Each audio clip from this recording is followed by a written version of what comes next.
कल्पना कीजिए एक दुनिया की जहां कोई कानून नहीं है, कोई नियम नहीं, कोई सीमाएं नहीं, जहां पैसा बस आजाद है, जहां दुनिया के सबसे ताकतवर, सबसे अमीर और सबसे खतरनाक लोग अपना खजाना छुपाते हैं। ये कोई साइंस फिक्शन मूवी का प्लॉट नहीं है, ये असली है और इसका एक नाम है मनीलैंड। और आज हम इसी मनीलैंड की सैर पर निकलने वाले हैं। ओलिवर बुलोक की इस जबरदस्त किताब के साथ हम अनकवर करेंगे उन सारे राज, उन सारे सीक्रेट्स को जो दुनिया की इकोनॉमी को चलाते हैं। पूरी तरह से बैठ जाइए, आराम कीजिए और तैयार हो जाइए एक ऐसी यात्रा के लिए जो आपका नजरिया बदल देगी। अध्याय 1, the birth of a nation. मनीलैंड कैसे बना? हमारी कहानी शुरू होती है 1960 के दशक में। कोल्ड वॉर का जमाना, अमेरिका और रशिया आमने सामने, और इसी बीच अमेरिका ने एक छोटा सा लेकिन बहुत बड़ा फैसला लिया। उसने फैसला किया कि अब विदेशों में मौजूद अमेरिकन डॉलर पर कोई टैक्स नहीं लगेगा। सोचिए, ये वो दौर था जब दुनिया भर में अमेरिकन डॉलर की धूम थी और अब वो डॉलर टैक्स फ्री हो गया।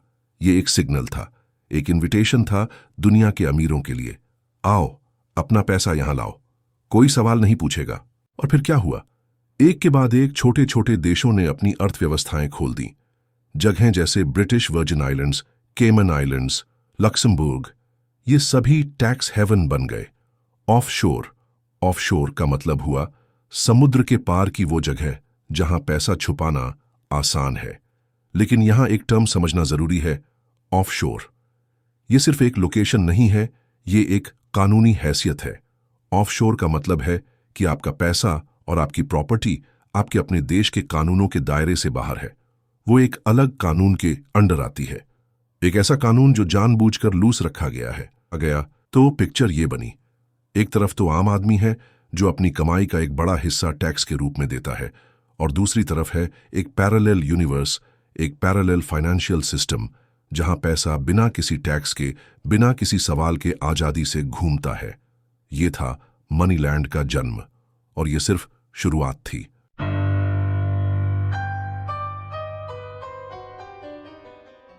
अध्याय 2, डी घोस्ट्स ऑफ मनीलैंड, शैल कंपनियां और ट्रस्ट्स। अब सवाल यह उठता है कि इस पैसे को छुपाया कैसे जाता है? कैसे एक रशियन ओलिगार्क लंदन में करोड़ों डॉलर की प्रॉपर्टी खरीदता है और उस पर उसका नाम तक नहीं होता? जवाब है शैल कंपनियां।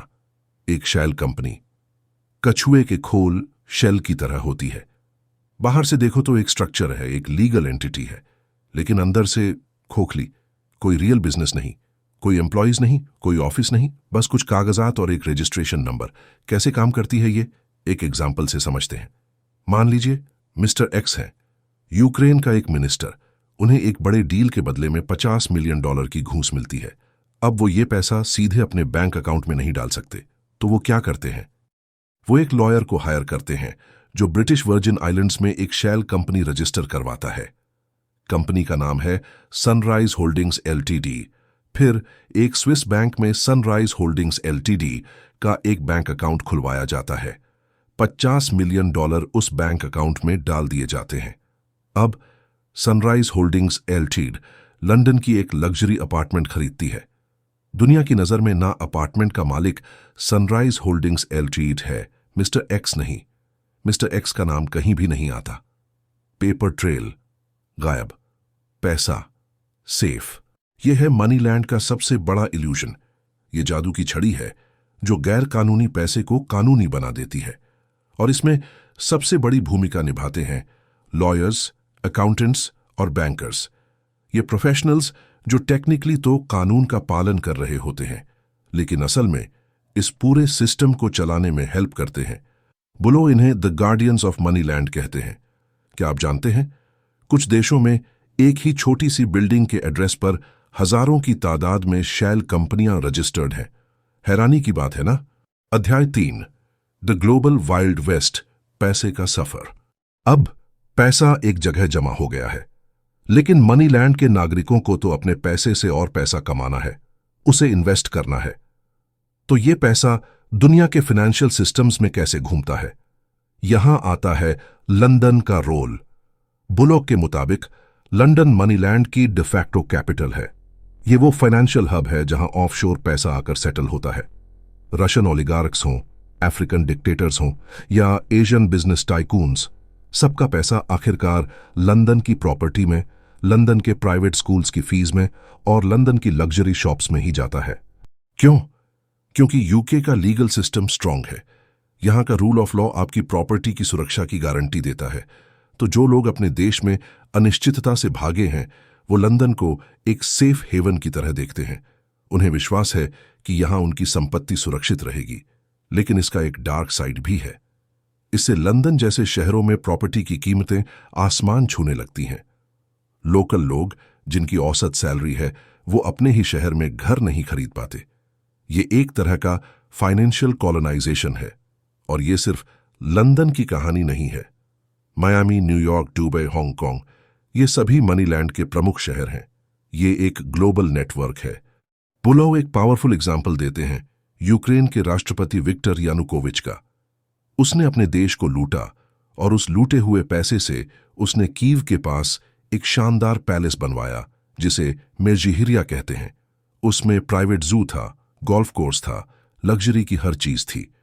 लेकिन असली मजा तब आता है जब पता चलता है कि यानुकोविच की संपत्ति सिर्फ यूक्रेन तक ही सीमित नहीं थी। उसके पैसे ऑस्ट्रियन बैंक्स में थे, लंदन की लॉ फर्म्स में थे और दुनिया भर में फैली हुई कंपनीज में थे। जब 2014 में वहां रेवोल्यूशन हुआ और यानुकोविच भागा, तो यूक्रेन की नई सरकार उसकी संपत्ति को जब्त भी नहीं कर पाई, क्योंकि वो टेक्निकली उसके नाम पर थी ही नहीं। वो सब डिफरेंट शेल कंपनीज के नाम पर थी। ये है मनीलैंड की सबसे बड़ी ताकत। ये पैसा किसी एक देश की संपत्ति नहीं रह जाता, ये ग्लोबल हो जाता है। और जब पैसा ग्लोबल हो और कानून अभी भी लोकल हो, तो कोई भी गवर्नमेंट उसे छू भी नहीं सकती। अध्याय 4, द कोलैटरल डैमेज। हम सब पर क्या असर पड़ता है? अब आप सोच रहे होंगे, भाई ये तो बड़े बड़े लोगों का गेम है, इससे मेरे जैसे एवरेज पर्सन पर क्या फर्क पड़ता है? दोस्तों, सबसे ज्यादा असर तो आप पर और मुझ पर ही पड़ता है। मनीलैंड सिर्फ एक फाइनेंशियल इशू नहीं है, ये एक सोशल इशू है, एक मॉरल इशू है। पहला असर, टैक्स का बोझ, द बर्डन ऑफ टैक्स। जब सुपर रिच लोग और बिग कॉरपोरेशंस अपना पैसा ऑफशोर ले जाकर टैक्स नहीं भरते, तो सरकार के पास पैसा कम हो जाता है। फिर वो पैसा कहां से लाती है? हमारे जैसे टैक्स पेइंग सैलरी क्लास से, हमारे इनकम टैक्स को बढ़ाकर, हमारे जीएसटी को बढ़ाकर। मतलब आप और मैं उनकी private jets, their yachts, their luxury lifestyles का बिल भर रहे हैं। क्या ये फेयर है? दूसरा असर, बढ़ती असमानता, राइजिंग इनइक्वालिटी। मनीलैंड की वजह से दुनिया में अमीर और गरीब के बीच का गैप बहुत तेजी से बढ़ा है। ऑक्सफैम की एक रिपोर्ट कहती है कि कोविड महामारी के दौरान हर 30 घंटे में एक नया अरबपति बना, जबकि 10 लाख लोग हर वीक एक्सट्रीम पॉवर्टी में गिरते गए। ये इनइक्वालिटी हमारे सोसाइटीज को खोखला कर रही है। तीसरा असर, कमजोर लोकतंत्र, वीकेंड डेमोक्रेसी। जब एक पॉलिटिशियन या मिनिस्टर को पता होता है कि उसका पैसा बाहर सेफ है, तो उसे अपने देश की कोई फिक्र नहीं रहती। वो देश को और लूटता है, क्योंकि उसका एस्केप प्लान तैयार है। वो पब्लिक मनी को एजुकेट, हेल्थ, इंफ्रास्ट्रक्चर में इन्वेस्ट करने के बजाय अपनी जेब में डालता है। इससे डेमोक्रेसी का विश्वास टूटता है, लोगों का लीडर्स पर से ट्रस्ट खत्म होता है। चौथा असर, महंगाई और घरेलू मुद्दे, इन्फ्लेशन, डोमेस्टिक इश्यूज। जब बाहर से ब्लैक मनी किसी देश की रियल एस्टेट मार्केट में आता है, तो प्रॉपर्टी रेट्स आसमान छूने लगते हैं। लोकल लोगों के लिए अपना घर खरीद पाना मुश्किल हो जाता है। इससे सोशल अनरेस्ट पैदा होता है। तो देखा आपने, मनीलैंड की ये छुपी हुई दुनिया हमारी रोजमर्रा की जिंदगी को डायरेक्ट तौर पर अफेक्ट कर रही है। ये सिर्फ न्यूज़पेपर की हेडलाइन नहीं है, ये हमारी रियलिटी है। अध्याय 5, टेकिंग बैक कंट्रोल। मनीलैंड को कैसे रोका जाए? तो क्या ये एक अनबीटेबल सिस्टम है? क्या हम कुछ नहीं कर सकते? ऑलिवर बुलू का मानना है कि ऐसा बिल्कुल नहीं है, लेकिन इसके लिए ग्लोबल लेवल पर पॉलिटिकल विल और पब्लिक अवेयरनेस चाहिए। Solution 1, beneficial ownership register. यह सबसे इंपॉर्टेंट सॉल्यूशन है। हर कंपनी के रियल एक्चुअल ओनर का नाम सार्वजनिक, पब्लिकली अवेलेबल होना चाहिए। अगर ऐसा हो जाए, तो कोई भी मिनिस्टर, कोई भी क्रिमिनल अपना नाम छुपा नहीं पाएगा। पूरा का पूरा सिस्टम ट्रांसपेरेंट हो जाएगा। यूके जैसे कुछ देशों में इसे लागू भी किया गया है, लेकिन इसे और स्ट्रिक्ट बनाने की जरूरत है। सॉल्यूशन 2, प्रोफेशनल्स की जिम्मेदारी, अकाउंटेबिलिटी ऑफ इनेबलर्स, जो लॉयर्स, अकाउंटेंट्स, बैंकर्स और रियल एस्टेट एजेंट्स इस सिस्टम को इनेबल करते हैं, उन पर भी कानूनी एक्शन होना चाहिए। उन्हें नो योर कस्टमर KYC के रूल्स का सख्ती से पालन करना होगा। अगर वो जानबूझकर मनी लॉन्ड्रिंग में हेल्प करते पाए जाते हैं तो उन्हें सीवियर पनिशमेंट मिलनी चाहिए। सॉल्यूशन 3, ऑटोमेटिक इंफॉर्मेशन एक्सचेंज, दुनिया के सभी देशों के बीच एक ऑटोमेटिक सिस्टम होना चाहिए जहां एक देश दूसरे देश को ऑटोमेटिकली ये इंफॉर्मेशन शेयर करे कि उसके यहां किस सिटीजन का कितना पैसा जमा है।